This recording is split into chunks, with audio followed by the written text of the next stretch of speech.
This is 99 Novels, a podcast by the International Anthony Burgess Foundation.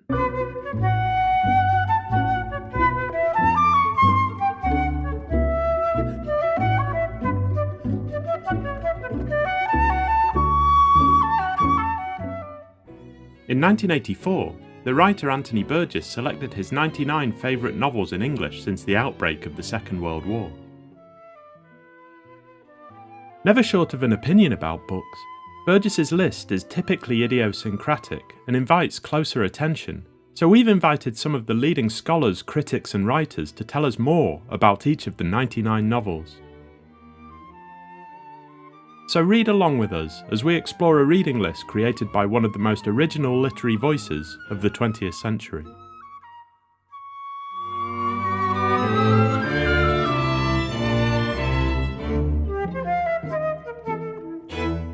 In this episode, we're exploring the heaven of Michael Frayn's Sweet Dreams with Frayn expert Katrine Antonsen. Sweet Dreams follows the afterlife of Howard Baker, a middle-class, educated professional. In the first chapter, he dies in a car accident and finds himself in a strange city which seems to be tailor-made for him. As his afterlife progresses, he replaces leisure and enjoyment with a recreation of his earthly life, complete with his wife, his children, and his friends. But the monotonous comfort of the celestial suburbs inspires him to go on a philosophical journey in the hope of meeting God. Michael Frayn was born in 1933 in London, where he still lives. He is perhaps best known for his work for the stage, including the plays Noises Off and Copenhagen. He's written 11 novels, with Spies winning the Whitbread Prize for Best Novel in 2002. Frayn has also written memoir, journalism, philosophy, several screenplays, and has translated the works of Anton Chekhov and Leo Tolstoy. Katrine Antonsen is currently a lecturer in English literature at the Royal Norwegian Air Force Academy in Trondheim, Norway. She completed her PhD in the works of Michael Frayn in 2018. She's written and lectured about Frayn in both Britain and Norway, and has introduced a Norwegian language performance of Noises Off with a lecture at the Trøndelag Theatre, Trondheim. For all of the relevant links and a list of all the books mentioned, head to the description of this episode. I'm Graham Foster, and I spoke to Katrine Antonsen about Sweet Dreams by Michael Frayn in May 2025. Welcome, Katrine, to the 99 Novels podcast. We're delighted to have you on to talk about Michael Frayn. Thank you very much. It's very nice to be here. This novel is a very strange novel, and I'm looking forward to talking about it. But why don't we start with describing the novel to someone who may not have read it or may not be familiar with Michael Frayn's work? Yeah, sure. I would say, first of all, that Sweet Dreams is a wonderful little novel. Say a little bit about the start of the novel, because we meet Howard and he's sitting in his car waiting for the traffic lights to go green. And as he sits there, both his mind and his eyes wander. So he thinks about all sorts of things. His insurance, if he's about to drive into the right street, how to act, what to eat. And then he sees this girl or woman, I should say rather, across the street and gets really distracted by her. And if in fact she is as beautiful as her hair promises, which is the words that Frayn uses there. So he gets so distracted that he doesn't really take in or realize what's going on in traffic. And as this woman turns, he is baffled by the surprised look on her face, and it seems as if she's about to shout something to him. And then is when Howard realizes where he is, because he's neither in the right nor the wrong street. He all of a sudden finds himself on an expressway, and then we understand that Howard, as it seems, has in fact died and gone to heaven. So Sweet Dreams is a novel that portrays and explores Howard's vision and his experience of heaven. And it's a light and very funny read, even as it deals with serious questions. that I suppose will never cease to be asked by people. What do we think happens after we die? And if there is indeed a heaven, what would we like that to be? And Frayn's answer or answers and exploration in Sweet Dreams, even 50 years after its publication, is as good as any, I think. Now, if you haven't read any works by Michael Frayn or haven't watched any of his plays, I'd say that is a very Fraynian novel. And of course, if you are familiar with his work, you will recognize many aspects from other works by Frayn. That the tone, the lightly and mildly mocking of Howard's hopes, his dreams, his ambitions, and his actual go-abouts, so to speak, in this new situation that he finds himself in, which of course isn't new at all. Heaven here is simply not that different from life on Earth. It's strangely familiar, as Frayn writes it. Yeah, I think that's a good description. And when Howard, the main character, we don't actually know he's died for quite a while in the book, really, and he drives into a city, and then the city becomes stranger and stranger and stranger, and then you realize something's out of kilter with the real world. And I think when he starts flying, I think you know that he's no longer on the earthly plane. But it's a really strange novel, and a novel that I wasn't particularly familiar with when I picked it up to read for this. So when did you discover it, and how did you discover Frayn more generally? Well, the first piece, I should say, work by Frayn that I saw was Copenhagen many, many years ago in York. And that's when I really got interested in his writing. I later on started or applied for a doctoral scholarship here in Trondheim at the university. So I skimmed through most of Frayn's fiction then because I had decided on the author. I wanted to investigate his writing more thoroughly and also in relation to a particular topic that of privacy and ethical questions tied to both our desire to keep things private and also our innate curiosity about the things that other people want to hide, both in highly politically charged settings, but also in more domestic settings. So I skimmed through quite a lot of books by Frayn, and I'm a bit ashamed to say that I very quickly discarded Sweet Dreams in that project. First, because I didn't think it was thematically relevant at all. Secondly, because I didn't consider it profound enough for the work that I was going to do. So looking into these ethical questions and the paradoxes involved in human desires for both openness and privacy. Yeah, as I say, I'm ashamed to say that now because having reread it, I think that it actually does deal and explore what is perhaps most private to us all, our dreams, and indeed religious beliefs. So it would have been interesting to consider it in that light again. It's a strange novel because the way we've talked about it so far, it sounds like it would be a very, very religious novel. You know, we're talking about heaven, we're talking about what happens after you die, we're talking about faith in some ways. But reading the novel is a different experience. The faith, the religion is not necessarily the reason for the novel being written. And I wonder, how would you categorize it? Would you categorize it as a religious novel? Or do you think Frayn is maybe challenging or satirizing the idea of a religious style afterlife? It's a little bit of both, really. I mean, there is satire here for sure, but I think he treats religion respectfully. There are wonderful passages, for example, fairly early on in the novel, when Howard meets up with his friends and they're at this dinner party and he's going to tell them about his first day. And he describes heaven or the city as a kind of religious institution.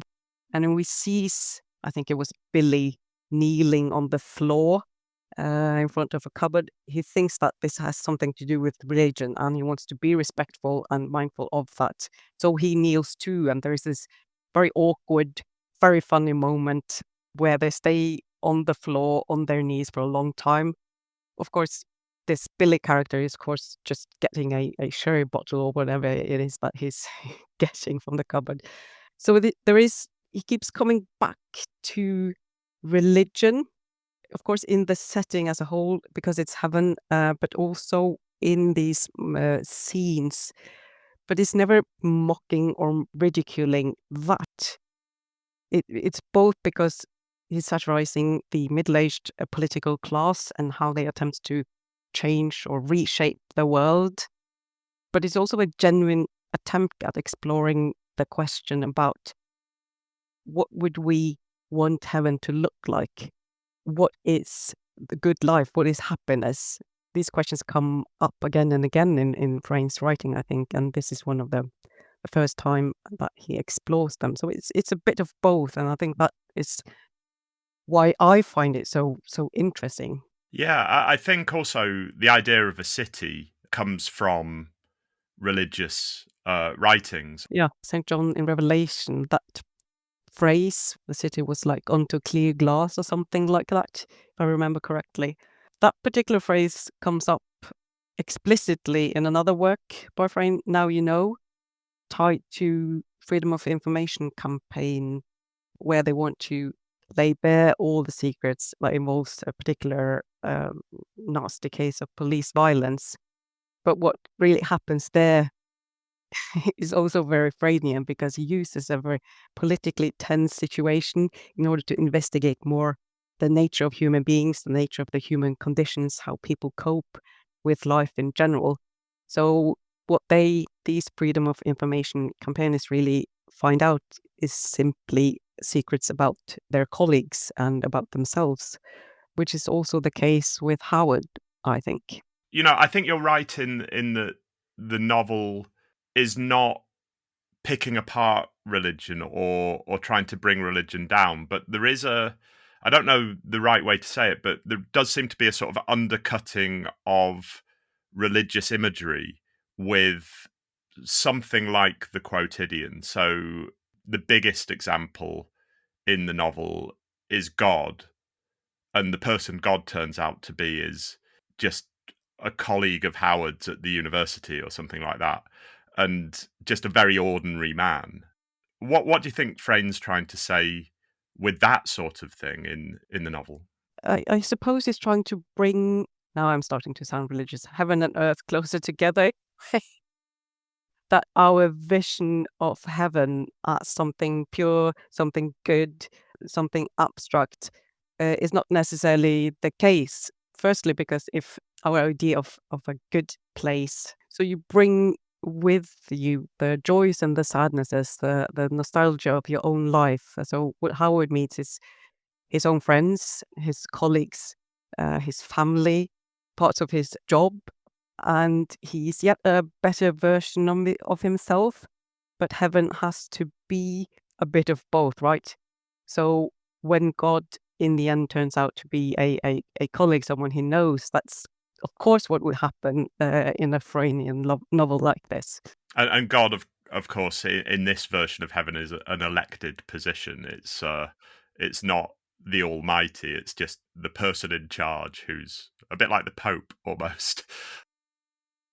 Going on from that idea, it's clear that Frayn depicts heaven as a middle class consumerist place, where Howard essentially carries on his earthly life.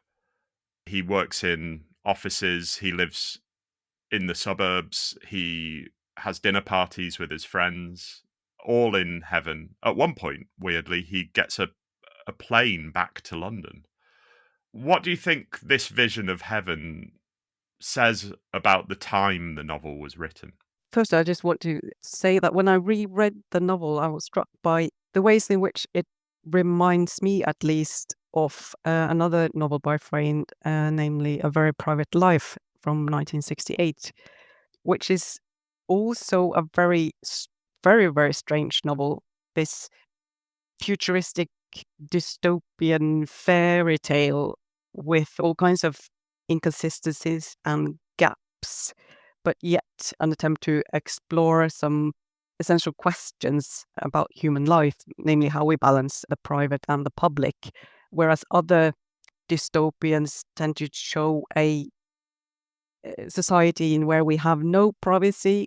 This is one where Frayn shows what will happen if we have too much of it. But this was a novel that was written based on Frayn's experiences from having lived and traveled in the US at the time. So in Sweet Dreams, there are instances or scenes that reminds me of that. First thing is, of course, the expressway and the flashing neon signs, the yellow taxi cab, so minor details like that. But also sort of a surreal critique of tendencies and trends in society at the time, where you're trying to design or redesign and reshape the world for a better place, an ideal world, but where people do not really succeed in the face of the reality of things. And I think this is what happens in Sweet Dreams as well. Because these middle class men, basically, but there are some women here, of course, too, think of themselves as revolutionary, trying to make the world a better place for themselves and for other people, and really do not succeed. So I suppose that is a critique of ideals versus actual change of the middle class intellectuals. But I think reading it as a Norwegian today is different from reading from a British perspective, both now and at the time it was written. So maybe we don't see the same things. Yeah, I think that's probably fair. It is a very, very British novel. You know, the scenes of those dinner parties and the suburbs, the way they're described. The apple crumble. Yeah, exactly. They have the same food for every dinner party. And it just strikes me as particularly evocative of that period of the sort of pre-internet Britain. It's, you know, the 1980s. I remember growing up and witnessing my parents having dinner parties like that. So I think it is a very British novel. So it's interesting that you would have a different reaction to it. But I think also the satire that's obviously there is very mild. It's so gentle. And Howard, while being portrayed as very ridiculous, ambitious, and yet unable to really go ahead with things, really, there's also much respect for him. And we recognize many aspects. And I suppose that too is a very Fraynian trait. He's very respectful of the characters he creates. And they are both criticized, ridiculed, but also we gain a lot of empathy for them. Yeah, I think that's true. And it's quite strange with Howard because he goes on this sort of philosophical journey, but he doesn't stick to one philosophy as the novel goes on. It's almost like every chapter he has a different philosophical outlook. And eventually, all his journey, his philosophical journey, it's quite an impotent philosophical journey. He starts writing treatises in heaven against the way things are being run, and it just seems that Howard is treated with respect, but he's also the kind of fall guy of the novel because he goes to heaven, and the sort of arrogance that he can write these pamphlets that say that heaven is being run badly and he needs to take over and that sort of thing is extremely comical, I think. Extremely comical and very Fraynian. You have other characters that are very much like Howard in every sense, with his ambitions and criticizing others, and yet, as it turns out, they they do not really succeed. Yeah, Howard gets a job in heaven, and the jobs that people get in heaven are shaping the earth and humanity, both geographically, and culturally. So there's one person who is responsible for putting poetry in John Donne's head, which is quite a funny image. These jobs seem timeless, though. At one point, Howard is on a team who are essentially inventing the Alps. So, what do you think Frayn is saying about the nature of work and how that coincides with ideas or established ideas about how the world came to be? That's an interesting question. Yes, people at work, another common topic in Frayn's writing, both in novels and his play, and indeed also in Sweet Dreams. These jobs that they have in Sweet Dreams in heaven are again based on ideals of doing better, and yet what they end up doing is simply the same. They are how it is designing the Alps and creating the symbol of the Matterhorn, and he thinks he's the most genius man ever. And I think that what Frayn is doing here is to mock those ideals again, and mocking those ideals, showing that being creative is hard, but you need to do better in order to succeed. So that intellectual take on work is what he's really ridiculing, isn't it? It's not the actual job that's been done. No, I think the irony of the work of creating a mountain range being done in these faceless offices where people go around and talk to each other and have coffee and stuff is again quite a funny image. And I think that butting up against this idea that God created the world, it's a funny counterpoint to the mysticism and the magic of God creating the world, where it's depicted as just people in offices doing what we all do in offices, which is very relatable but also very funny, I think. Yeah, that's the thing. One of the things that I think people like about it, not only that it's light and a satire of these intellectuals, but it's also recognizable, right? So the mockery is not only the intellectuals; it's basically all of us, or quite a lot of us, even today. So I think it still resonates, his critique, and it's comedy. It is comedy, but also that familiarity, I think, is the core of the novel. So when he first arrives in the city, it's very much the idea, or it reminded me actually when you go on holiday and it's a new city and you're walking around sort of in awe and everything looks beautiful because you've just seen the sort of veneer of the city. So when you first arrive, and it starts at that place, and then every moment on Howard's journey is quite a familiar, universal, I think, sense of being at work and being at home and being surrounded by family. And the logic of all of that doesn't really matter because when he arrives in heaven, his kids are there, but his kids surely are still alive. So there's this sort of timeless quality about the place, but every aspect of it is familiar. Yeah, and that instant recognizable aspect from life. And you mentioned now the opening, or when Howard gets to the hotel. Part of that passage, I think, is a sense of nostalgia, right? So it's not only him coming to this new city, discovering things that are familiar, but yet he sees them for the first time. It's also that lovely scene where he finds his old pencil case in the drawer.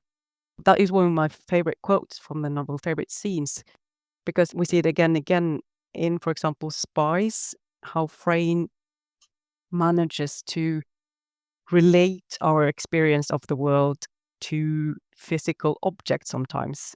How that teeny tiny pencil case, the smell of it, the texture, everything, and all of a sudden he's brought back to his childhood.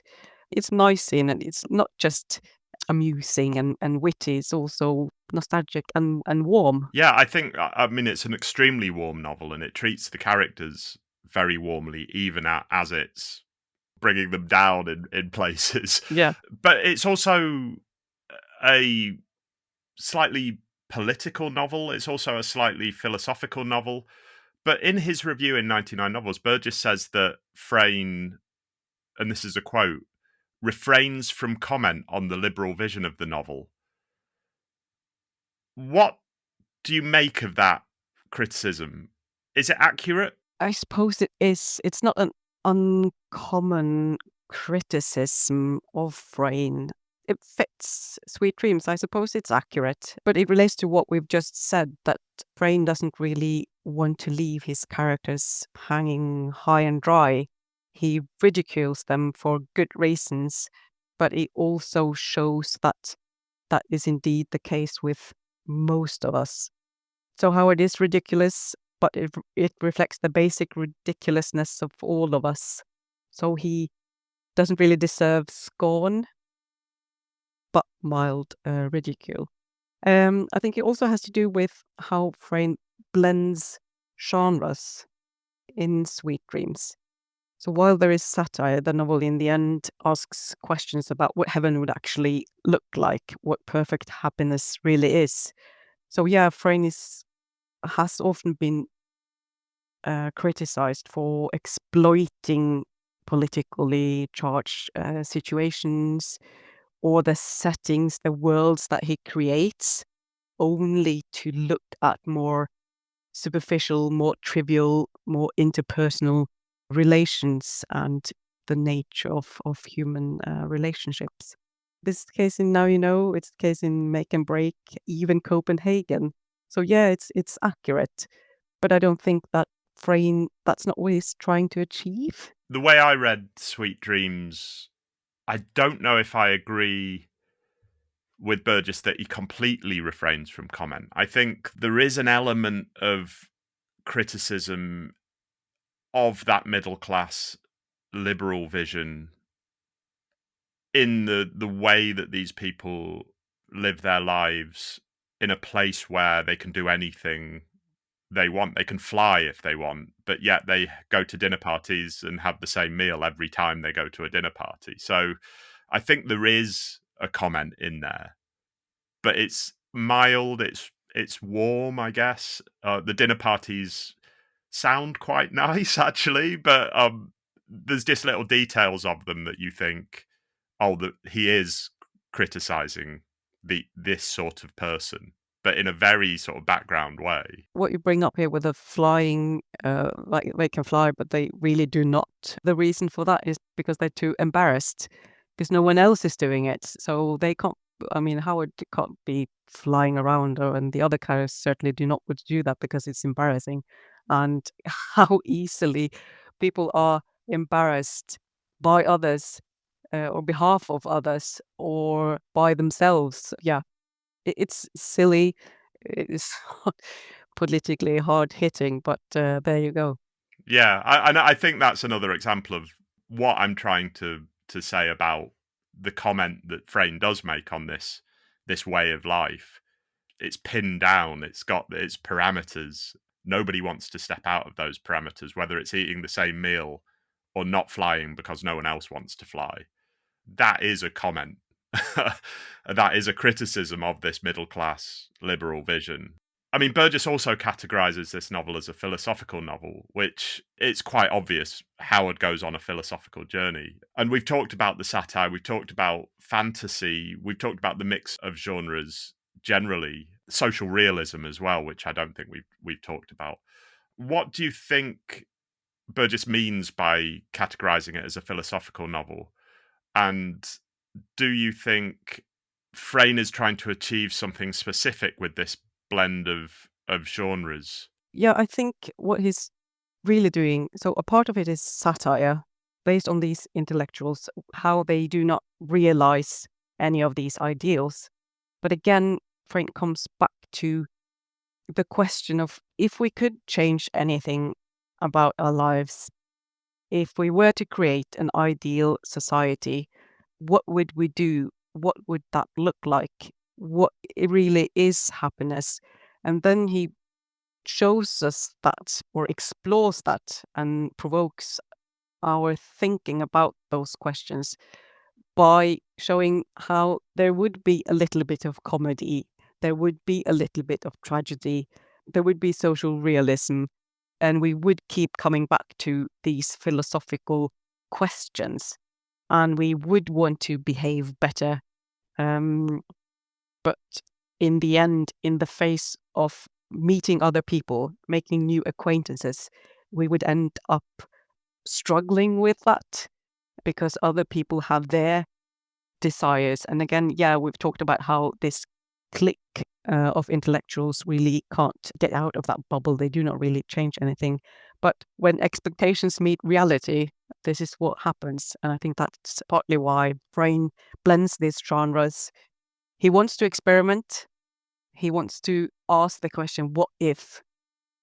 And here it goes. This is Howard's vision and experience of heaven. A little bit of all of these things. One thing Burgess talks about a lot in his journalism and his literary criticism is the idea of dystopian and utopian novels. What do you think Frayn is writing here? Do you think he's writing in the tradition of a utopian novel? Is the heaven in the book a utopia? Are there any elements of dystopia? I mean, there's that famous phrase that a utopia is always a dystopia for someone. So does it defy any of the conventions of utopian fiction, do you think? I think it is indeed a bit of both, and it depends on how you read it, because heaven as portrayed here is not really pleasant at all, is it? It's a disappointment. And I think that many readers who do not like the novel is due to that, isn't it? Because it's disappointing. It's just a continuation of life, and the satire isn't really hard hitting. If this was heaven, this would be disappointing. Howard just starts over again, having the same realizations, trying to be better in all of the same areas that he did before. But given what Howard brings with him, the aspects of life that he wants to continue, also makes it an ideal world, isn't it? So it's both a utopian and a dystopian. And Frayn, again, this is one of his earliest novels. He's experimenting with these genres. He's trying to find a way that fits the topic that he wants to explore. Is that what would heaven look like? And if it was seen through the eyes of this particular individual, this particular middle-aged intellectual, what would it look like? So it's a mixture there as well, I'd say. I wonder if we can talk about Frayn more generally. Where do you think Sweet Dreams fits in? You've talked a little bit about this, but where do you think it fits in with his other novels? Where do you think it fits in with his work as a whole as a playwright? First of all, it's written in the comic vein. So in that sense, it's of course very Fraynian. He's perhaps mostly known for being a writer of comedy. We've talked about the nostalgia and the warmth and respect that he treats his characters with. There's also that something that we see in most of Frayn's work. And another thing, very obvious one, and one that we've also touched on, is the fallible nature of human beings, the common foible. This has been pointed out by many critics, that Frayn shows people as they really are, how they are trying to cope with life, how their dreams and ideals, ambitions, when met with reality, to falter. Which brings me to another common topic, that of chaos and order.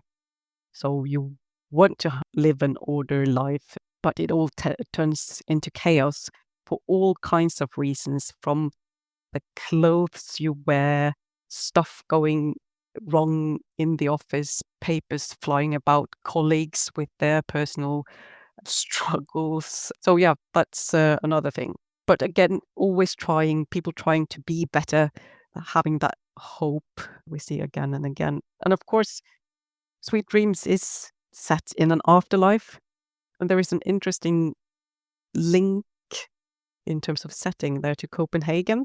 It's a very, very different text altogether. Not only that it's a play, we see that was written in 1998, and there we see these three characters, real historical figures, the Danish physicist Niels Bohr, his wife Margrethe, and the German physicist Werner Heisenberg, who Frayn allows to meet up in the afterlife in order to debate the motivations and consequences of a private meeting in Copenhagen during the Second World War that had possibly real consequences for all of them. And that one is intertwined with theoretical physics tied specifically to the Second World War and, of course, ethical questions. So the afterlife is something that has interested Frayn for a long time, it seems. He is, of course, also, he uses a lot of farce. He's written Noises Off, of course, is a fantastically funny and very complex play. It's a really difficult one for actors to play out. Farcical elements, slapstick humor. There's bits of that in Sweet Dreams as well. And Frayn sees these scenes, how people behave, how they communicate. Another source for his comedy is language, of course, and how people communicate, try to understand one another. That keeps coming up again and again in Frayn. Frayn, we should say, as we record this, is still going. He's still alive.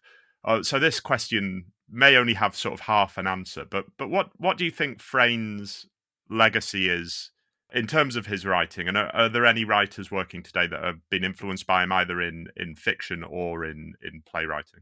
To your first question, I think that his impressive scope, I mean, not only in terms of numbers, I mean, he's written over 10 novels and double as many plays. That's in addition to his translations of Tolstoy and Chekhov, his memoirs, his columns for the newspaper.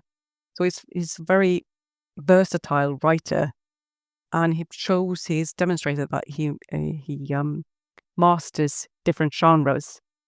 He's demonstrated that he masters to mix different genres, and he likes to experiment. He's a curious writer.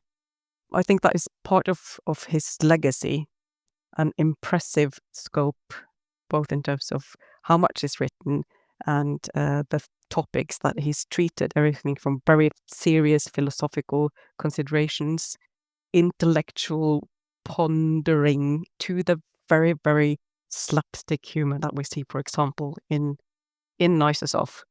So I would say that, and I remember way back, it's not that long ago, but in 2012, there was the Sheffield Festival dedicated to Michael Frayn, and they bring up this, that scientists are baffled by the fact that we have two Frayns who share a name and even a body, but who show this immense scope. And do you think his writing has been influential to other writers? With regards to the novel that we've discussed now, Sweet Dreams, it reminds me of Julian Barnes's England, England, because there you have these intellectuals who try to redesign England on the Isle of Man and this miniature world there.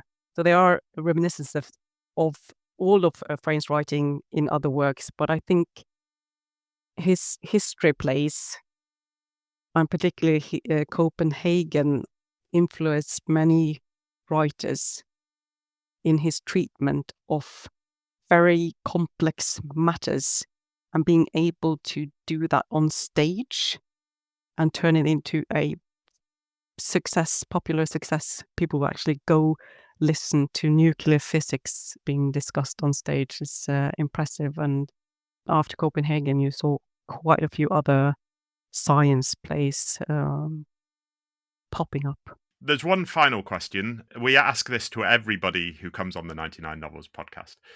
If you could add 100th novel to Burgess's list, what would it be and why?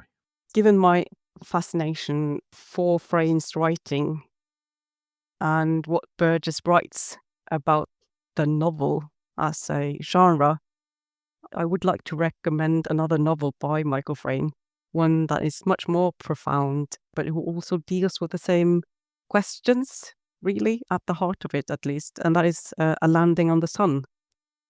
It's a wonderful novel, and one that sets up, again, the scene under politically tense circumstances. the main character, Brian Jessel, he thinks that he's going to investigate the mysterious death of another public servant who was working on a secret defense project. But as he keeps investigating that case, it turns out that all of these mysterious things with possible Russian connections, espionage-related questions, all very hush-hush.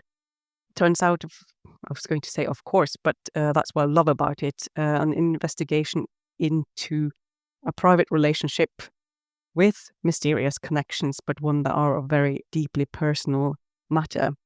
But it's wonderful in how it deals with language. It shows Michael Frayn's interest for language, his curiosity about the lives of other people, wonderfully detailed passages that really keeps you reading about silly things like the stuff you keep, what makes up a relationship, etc., etc. I would recommend that one.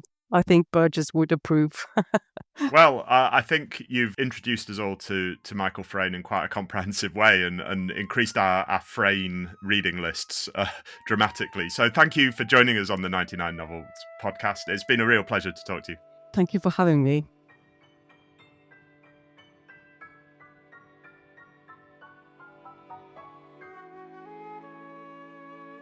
You've been listening to 99 Novels, a podcast by the International Anthony Burgess Foundation. For more about Anthony Burgess and to find out how to support the work of the Burgess Foundation, visit anthonyburgess.org.